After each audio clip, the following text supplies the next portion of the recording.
Okay, last time जब हमने बात करी थी तब से लेकर अब तक इट इज ऑफिशियल, बांग्लादेश ने धमकी दे दी है कि वो इंडिया खेलने नहीं आएगा। और मैं हंस इसलिए रहा हूं क्योंकि मेरे को पता है। अभी रुको आप 15 दिन रुक जाओ, अभी आपको पता चलेगा कि धमकी कौन किसको दे रहा है। दूसरी तरफ मोहम्मद शामी और ऋषभ पंत को जो टीम सिलेक्शन वाली जो पूरा लफड़ा हुआ कल, उसकी एक इनसाइड न्यूज आई, एकदम प्रॉपर मीटिंग हुई थी, ठीक है, एक रात पहले। और आईपीएल का ब्रॉडकास्ट बांग्लादेश ने बैन कर दिया है, मतलब बांग्लादेश में अब आईपीएल नहीं दिखेगा। ये लफड़ा लंबा चलने वाला है भाई। तो अगर आपको रोज ऐसी एंटरटेनिंग वे में क्रिकेट न्यूज देखनी है तो लाइक करो वीडियो को, साथ ही वीडियो थाना फॉर रीजन 1000 लाइक करा देना। Let's go. ओके, तो बांग्लादेश ने अब ऑफिशियली अप्रोच कर दिया आईसीसी को कि उनको इंडिया में नहीं खेलना है। सबसे पहले जो ऑफिशियल स्टेटमेंट है, ऑफिशियल जो नोटिस दिया गया है बांग्लादेश की तरफ से, वो मैं आपको बता देता हूं। उसमें बांग्लादेश ने लिखा है कि ना केवल सिर्फ प्लेयर्स बल्कि इनके सारे बोर्ड मेंबर्स, कोचेस, सारे ऑफिशियल्स सब के सब इंडिया में सेफ नहीं है। एक तो मेरे को यार ये समझ नहीं आता है, जो पाकिस्तान और बांग्लादेश जो सेफ वर्ड यूज करते हैं कि हम इंडिया में जाके सेफ नहीं होंगे। अबे सालो, तुम खुद की कंट्री में सेफ नहीं हो, हम तुमको यहाँ पर कैसे सेफ रख लेंगे? ठीक है, एनीवेज, ठीक है, ये तो बांग्लादेश ने बोल दिया, ये तो बांग्लादेश चाह रहा है कि ये हो जाए। अब मैं आपको बताता हूँ होगा क्या। कुछ भी नहीं, लिटरली कुछ भी नहीं होने वाला है, क्योंकि भाई 30 दिन बचे हैं यार। लेकिन बांग्लादेशों को लगता है कि ये पाकिस्तान है। वैसे तो पाकिस्तान की यहाँ पर मैं तारीफ कर रहा हूँ, मतलब पहली बार अपन पाकिस्तान की तारीफ कर रहे हैं, ये भी सोचो आप। लेकिन फिर भी इंडिया वर्सेस पाकिस्तान पैसा बना के देता है। अबे अगर ये ऐसी लड़ाई करते रहे ना, 5 दिन बाद आईसीसी बोल देगा इनको कि जाओ, खेलना है कि नहीं खेलना ये बता दो, नहीं खेलना तो निकलो। इनको लग रहा है पाकिस्तान है, जैसे पाकिस्तान ने लड़ाई करी थी, उनको जो चाहिए था वो उनको मिल गया, इनको लग रहा है इनको जो चाहिए वो भी मिल जाएगा इनको। अबे अगर ये टूर्नामेंट नहीं खेला ना तुम लोगों ने, तो जो ये जो कंगलादेश बोलते ना, एक्चुअल में कंगलादेश हो जाएगा।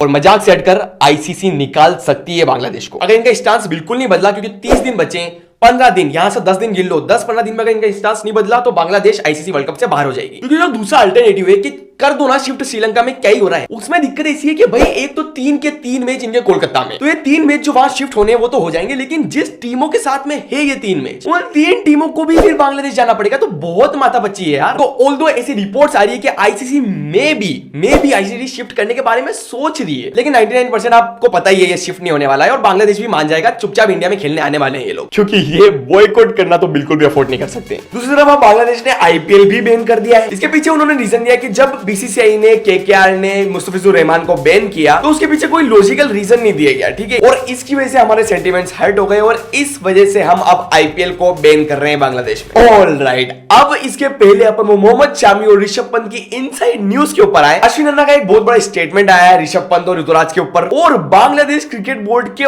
वाइस प्रेसिडेंट का एक इंटरव्यू आया है जहां पे उन्होंने जो भर के इंडिया की बेइज्जती करी है, उस पे आते हैं। ये तीनों चारों न्यूज एकदम फटाफट से निपटाते हैं। ओके, बांग्लादेश क्रिकेट बोर्ड के वाइस प्रेसिडेंट से कुछ सवाल पूछे गए थे, एक करके वो सवाल आपको बताता हूँ। First, did you have talk with your chief adviser? उन्होंने बोला कि हाँ हमारी बात हुई थी, मैं खुद वाइस प्रेसिडेंट हूं तो हमारा ही डिसीजन है ये। नेक्स्ट, सेकंड क्वेश्चन ये था कि why did you make this decision? क्योंकि मतलब आईपीएल और वर्ल्ड कप तो अलग अलग चीजें, आप आईपीएल से इसको क्यों जोड़ रहे हो? उसमें उनका जवाब आया कि देवाजीत साइकिया जो बीसीसीआई के वाइस प्रेसिडेंट है, उन्होंने केकेआर को बोला मुस्तफिजुर रहमान को निकाल दो। केकेआर ने हमको ये बताया कि मुस्तफिजुर रहमान सेफ नहीं है, इसलिए हम इनको निकाल रहे हैं। तो अब हमारा ये कहना है कि भाई अगर मुस्तफिजुर रहमान सेफ नहीं है तो इसका मतलब बाकी सब भी सेफ नहीं है ना, तो सिक्योरिटी रीजन की वजह से हम इंडिया में नहीं आ रहे। नेक्स्ट, आगे उनसे पूछा गया कि गवर्नमेंट का बहुत ज्यादा हाथ है इस पूरे डिसीजन में, तो गवर्नमेंट का क्रिकेट का एक साथ जुड़ना अच्छी बात है क्या? इसमें भी उन्होंने ये बोला कि पहले बीसीसीआई ने सीआईसी गेम खेला, पहले उन्होंने मुस्तफिजुर रहमान को निकाला, उसके बाद हमारी गवर्नमेंट इंक्लूड हुई, और देखो हम तो बस हमारी जो गवर्नमेंट कह रही है वो कर रहे हैं, हमारा खुद का कोई डिसीजन नहीं इसमें। नेक्स्ट, अब आता है सबसे मेन क्वेश्चन कि क्या आप अभी भी बीसीसीआई से नेगोशिएट करने को तैयार हो या फिर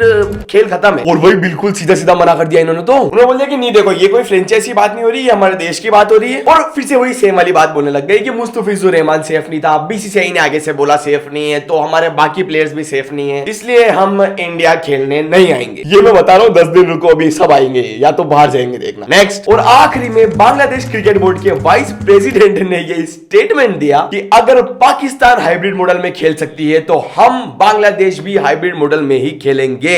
okay, last news of the day, Ashwin Anna Rishabh Pant वाला न्यूज, और ये दोनों शमी और ऋषभ पंत की इनसाइड न्यूज, इसे में कवर कर लेते हैं। तो भाई जिस दिन स्क्वाड अनाउंस हुई उसकी एक रात पहले लिटरली एक मीटिंग हुई थी, एंड यप, गौतम गंभीर और अजीत आगरकर ऋषभ पंत को टीम से निकालना चाहते थे। बेसिकली जो शुभमन गिल के टाइम पे नहीं होता क्या कि 5 सिलेक्टर से 3 चारे निकाल दो, 2 चारे नहीं निकालो, इसलिए फिर उनको निकालना पड़ गया। यहाँ पर भी सेम वही हुआ, यहाँ पर गौतम गंभीर और अजीत आगरकर चाह रहे थे उनको निकालना, और उनकी बात लॉजिक भी बनाई थी, क्योंकि वो बोल रहे थे कि इनको रख भी लोगे आप तो 15 में रहेंगे, 11 में तो वैसे भी नहीं आने हैं। तो जबरदस्ती ऐसे इंसान को क्यों रखना 15 में जो फॉर्म में ही नहीं है। कभी अपने को बाई चांस जरूरत पड़ गई तो भाई ऐसे को रखो ना जो फॉर्म में है। और वहीं पर बाकी सिलेक्टर्स ये बोल रहे थे कि अभी आप एकदम ऐसे कैसे निकाल सकते हो यार, थोड़ा चांस तो दो इनको। और रही बात शमी की, तो भाई शमी का तो भाई नाम तक नहीं आया था। एक इनसाइड सोर्स ने क्लियरली ये स्टेटमेंट दिया है कि भाई शमी तो भाई 15 छोड़ो 25 प्लेयर्स का जो पूल होता है ना उसके अंदर भी नाम नहीं था शमी का। इसका मतलब शमी का career is officially over now भाई लोगों। और अपेरेंटली अश्विन अन्ना भी इस बार गौतम गंभीर और अजीत अगरकर के साथ में है। वो चाहते थे कि ऋतुराज गायकवाड़ ही टीम में आए पंत की जगह पर। उन्होंने बोला कि यार उसके T20 में स्टेट देखो इतना बढ़िया कर रहा है, उसके बावजूद भी वो T20 टीम में नहीं है। ओडीआई में उसके इतने ज्यादा रन्स नहीं है, लेकिन जब उसको एक मौका मिला उसने एक सेंचुरी मार दी। और इतना सब कुछ होने के बाद में वो टॉप ऑर्डर प्लेयर है, वो मिडिल ऑर्डर में आके सेंचुरी मार के चला गया, उसके बाद में भी आप उसको टीम से निकाल देते हो। तो यदि भाई आज दिन भर की न्यूज वीडियो पसंद आई हो, ये जो मैं कर रहा हूं मेरी शक्ल वापस देखना चाहते हो तो सब्सक्राइब करते हुए जाना।